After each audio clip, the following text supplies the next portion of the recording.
मैं डॉक्टर मन्नू यादव, पारंपरिक बिरहा का गायक। आज भगवान श्री कृष्ण की बांसुरी से स्फुटित बिरह राग का कालांतर में बदलता स्वरूप, जो भारत के बाहर भारत के अंदर लोकगीत की विधा है और इसे भगवान श्री कृष्ण की बांसुरी का स्फुटित राग बताया जाता है। आज मैं भगवान शंकर के भक्त चंद्रचूड़ की कथा गाने जा रहा हूँ। काशी विश्वनाथ की नगरी में एक बार बोली हर हर महादेव। ओ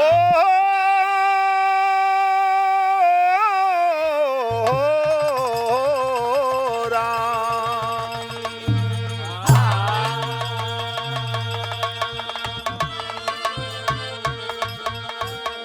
चंद्रचूड़ भक्ति की शिव जी करहल कैला जब तप बारिया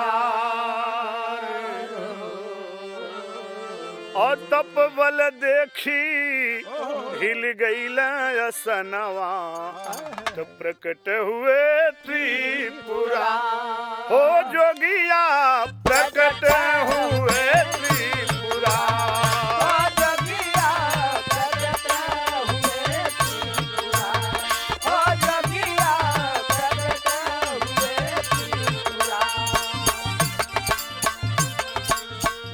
एक ही पैर पर खड़ा चंद्रचूड़ भक्त 20 साल तक तपस्या किया। देवाधिदेव महादेव भोलेनाथ खुश हो गए।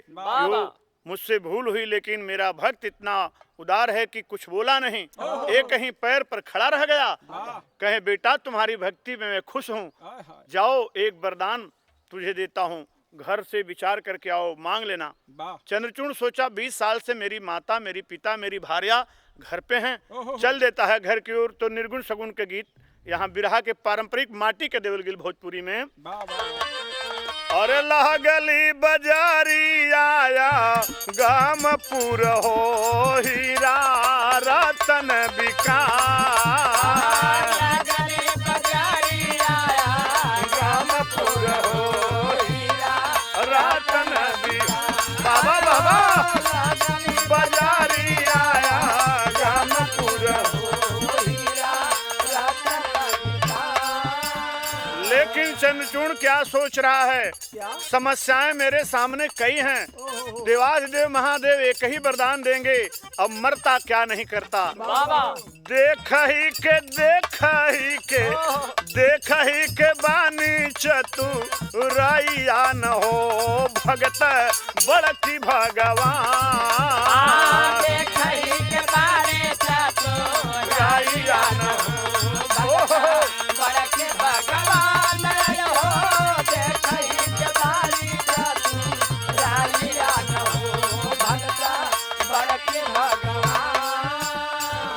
करता गुनान कैला घरवा के पयानावा। करता गुनान कैला घरवा के पयानावा है।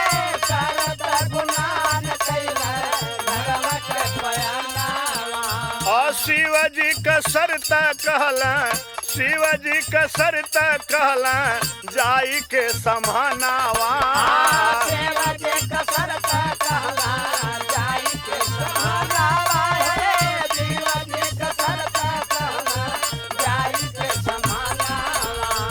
बिहा वाला माना भैली माइया न हो भगत बड़की भगवान। बिहा वाला माना भैली माइया न हो भगत बड़की भगवान। बिहा वाला माना भैली माइया न हो भगत बड़की भगवान।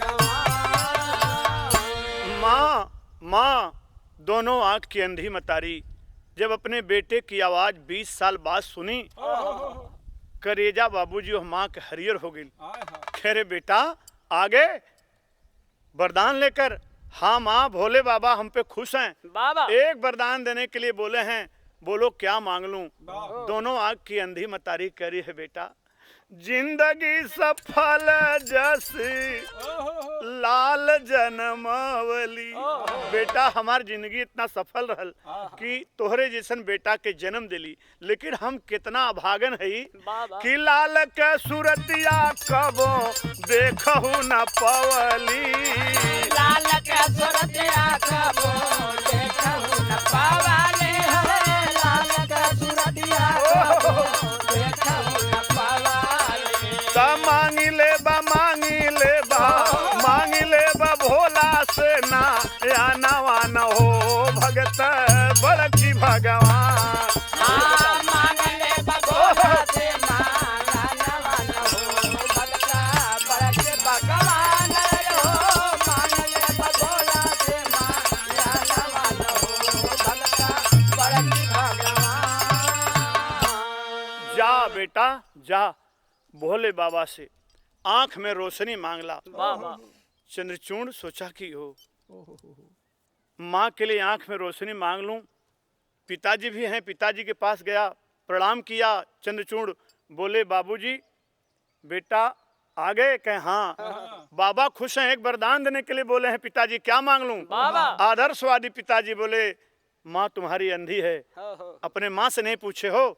चंद्रचूड़ कहले हैं बाबूजी माता जी की इच्छा हो कि उनके आंख में रोशनी हो जाए, वो हमें तो हैं आपके दुनिया संसार के देखल चाहती। चंद्रचूड़ के पिताजी अपन काने उंगली दांत से दबा के अरे बेटा घोर गरीबी है, 4 टाइम भिक्षा मांग करके हम लोग राशन जुटा करके रोटी बनाते हैं, और माई के आंख मंगले का हुई? माई के आंख से कुछ ना हुई। जा भोले बाबा से रुपया पैसा धन दौलत सोना चांदी माल खजाना मांगला, ताकि गरीबी हमहन के दूर हो जाए, हमहन के समाज में लोग जाने लगे। देखे बाबू जिसके पास आंख रहता है वो आंख की कीमत नहीं जानता, जिसके पास आंख नहीं है वो आंख की कीमत जानता है। चंद्रचूड़ परेशान हुआ कि माई के बात मांगब तो बाबू नाराज, अब बाबू के बात मांग ले तो माई नाराज। जौन माई हमें 9 महीना कोख में ढोलस, अपने गर्मी जाड़ा बरसा सह के हमें छाया में रखलस, वो मात्र शक्ति के ममता का उपहास हुई। नाराज हो गया चंद्रचूड़, गया भोलेनाथ से कहा आपका वरदान मैं वापस करने आया हूँ। देवाधिदेव महादेव की जय हो। मुझे वरदान नहीं चाहिए। कहे क्यों? कहे आपके वरदान से बाबा हमारे घर में फूट जाई, आपके वरदान आपन वापस ले लें, हम जाके कोई दूसरे देवी देवता के मना ले। बिरहा में तेरी शैली के भाव लगल मुन्ना। अरे वाह। अरे दुखारी कौन मांगे मंगिया, दीन संतान ही न बिन अखिया कमतारी। दुखारी कौन मांगे मंगिया,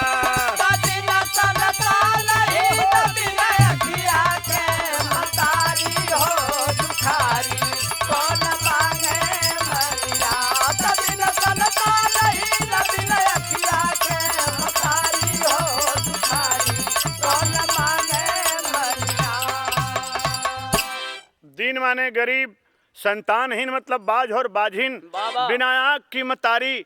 समस्या 3 बाबा एक ही वरदान देंगे। मरता क्या नहीं करता लौट कर वापस आया। भोलेनाथ कह दिए थे कि जाओ जाओ वापस कर दो, लेकिन वापस कहाँ करना है बाबू? मन में सोच कर गया है और जा करके कहता है अपनी अर्धांगिनी से कि प्रिय भोले बाबा हम पे खुश हैं, एक वरदान देने के लिए बोले हैं। और माता जी आंख मांगने के लिए कहे हैं, पिताजी धन दौलत के लिए कहे हैं, तो पत्नी बोलती है कि जब माता जी के लिए आंख, पिताजी के लिए धन दौलत ही काफी है, तो आप मुझसे क्या पूछ रहे हैं? मेरी बात मांगेंगे तो जमाना ताना मारेगा। चंद्रचूड़ की बात को सुनकर के बाबूजी अर्धांगिनी कलेजे पर हाथ रखी और शर्त रखाई कि मेरी बात इस कान से सुन के इस कान में निकाल देंगे तभी मैं जाकर के वरदान को मांगूंगा, वरना नहीं मांगूंगा। धनिया बता रही है बाबूजी, क्या बता रही है? तर्ज से बढ़िया बिरहा में भावा। अरे वाह। कह बात मोर माना, हो बात मोर माना, सजनवा दिलवा के बात मोर माना। सजनवा दिलवा के बात मोर माना, सजनवा दिलवा के बात मोर माना, हो बात मोर माना, हो बात मोर माना,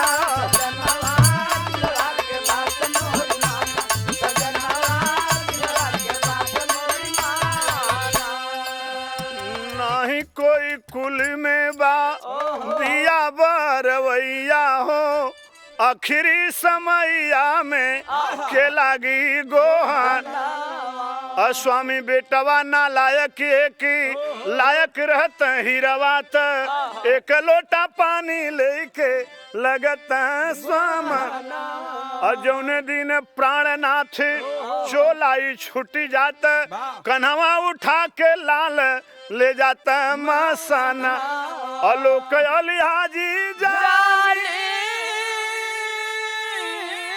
यही समाज के रिवाज जानी अरे 5 फेरा घूम के दे देता अग्नि दनवा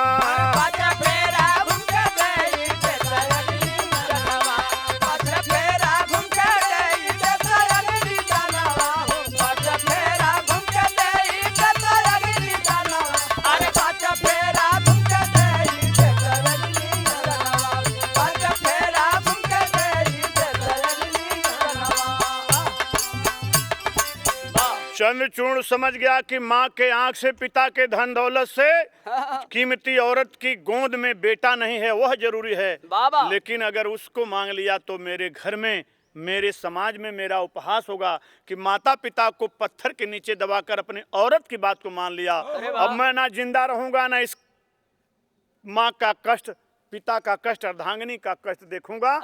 आसन लगाकर अपने काया को खाक करने के लिए चल दिया। बिरहा का आखिरी लय वाह भाई वाह। इसे रसना गहन छंद कहा जाता है। रसना मतलब जिहवा और इसको जीव को पकड़ करके ये विश्व की एकमात्र गायन शैली बिरहा में ही संभव है। देखेंगे आप इसे जीव को पकड़ कर कैसे हमारे पूर्वज गाते हैं। स्वर्गीय रामधारी सिंह गुरु जी की रचना है ये और काया को खा कर रहा है। वाह भाई वाह। कंकैया का कह गाई कागा खाई काया के कंकैया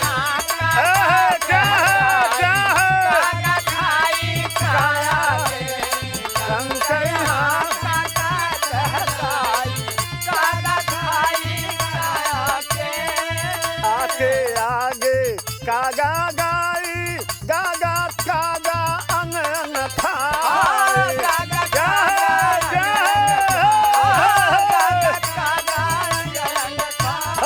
गाई गाई के आघाई कागा खाई काया के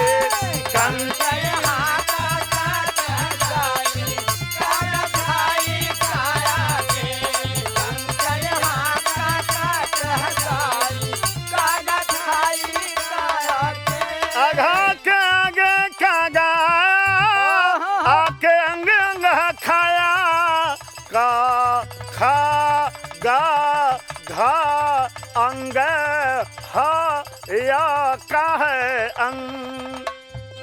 डोल गया आसन अपने काया को जब खाक करने लगा ब्रह्मा विष्णु प्रकट हो गए। आकाशवाणी हुई माँ सरस्वती बोली बेटा काया को खाक मत करो जाओ भोलेनाथ से वरदान मांगो। एक ही वाक्य में तू तीनों वरदान मांग लेगा। चंद्रचूड़ गया प्रणाम किया भोलेनाथ तैयार हुए एक ही वाक्य में मांगा। भोलेनाथ जी समझ नहीं पाए कह दिए तथास्तु एवं वस्तु जाओ ऐसा ही होगा। वरदान क्या मांगा आखिरी लय बिरहा का कहलाल सामाई के बरी देखल चाहे आँख पर अरे झूलत अपने पोता के सोना के पलना त भैला एक के साथ तीनों के सवाल हलना।